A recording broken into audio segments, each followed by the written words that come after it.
Hi guys, good morning. तर आज आहे माझा बड्डे आणि मी एवढी जास्त खुश असण्याचं कारण आहे की माझी मम्मी आज येणार आहे. तर मी ठीक आहे मम्मीला घेण्यासाठी निघाली होती, बट बसमध्ये बसली आणि कंडक्टरचं जे तिकीट काढण्याचं मशीन असतं ते चालू नव्हतं. मग फायनली त्यांनी ते मशीन आणलं आणि तिकीट काढलं. मी खूप जास्तच एक्सायटेड होती, कारण मम्मी पहिल्यांदा येणार होती, म्हणजे याआधी आली पण फिरण्यासाठी पहिल्यांदाच आत येणार होती. त्यातमध्येच ट्रॅफिक लागलं. असं वाटत होतं कधी हे ट्रॅफिक संपतं, कारण असं झालं तर केव्हा मम्मीकडे जाते, मम्मीला भेटते, कधी पिकअप करते.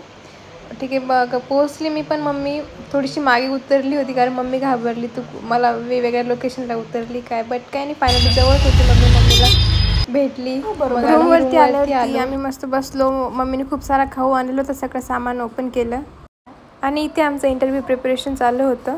इंटरव्ह्यू झाल्यानंतर आम्हाला बाहेर फिरायला जायचं होतं, तर आम्ही आवरून मम्मी, मी आणि माझी फ्रेंड आम्ही तिघी बाहेर निघालो. तर आम्ही होतो इस्कॉन टेम्पलला. तर आम्ही मस्त तिघी तयार होऊन निघालो. तर फायनली आम्ही कात्रजच्या इस्कॉन टेम्पलला पोहोचलो. मम्मीला इथं येऊन खूप छान वाटलं.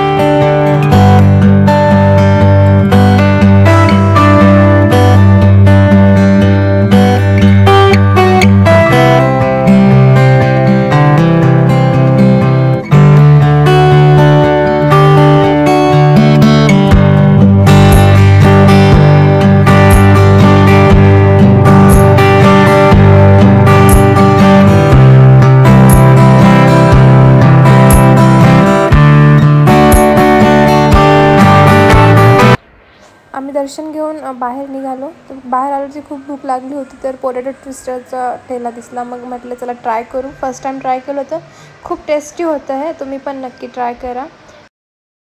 त्यानंतर आम्ही आलो 93 ॲव्हेन्यू मॉलला. मम्मीला पहिल्यांदा मॉलमध्ये घेऊन आली होती, तर मी झुडिओमध्ये घेऊन गेली, तर मला एक सिंगल टॉप नाही घेऊन दिला. आणि मी डीमार्टमध्ये घेऊन गेली किचन इसेन्शियल्समध्ये. तिथे तिला असं झालं काय घेऊ आणि काय नाही. स्वतःसाठी जे दिसेल ते घेतलं, बट मला एक टॉप नाही घेऊन दिला. बट ठीक आहे. तर आणि माझा हा जो क्यूट ड्रेस आहे तो माझ्या फ्रेंडने मला बड्डे गिफ्ट केला होता. क्यूट दिसतो आहे ना. त्यानंतर आम्ही आलो रूमवर. तर आजचा ब्लॉग इथे संपला. व्हिडिओ आवडला असेल तर लाईक, शेअर आणि सबस्क्राईब.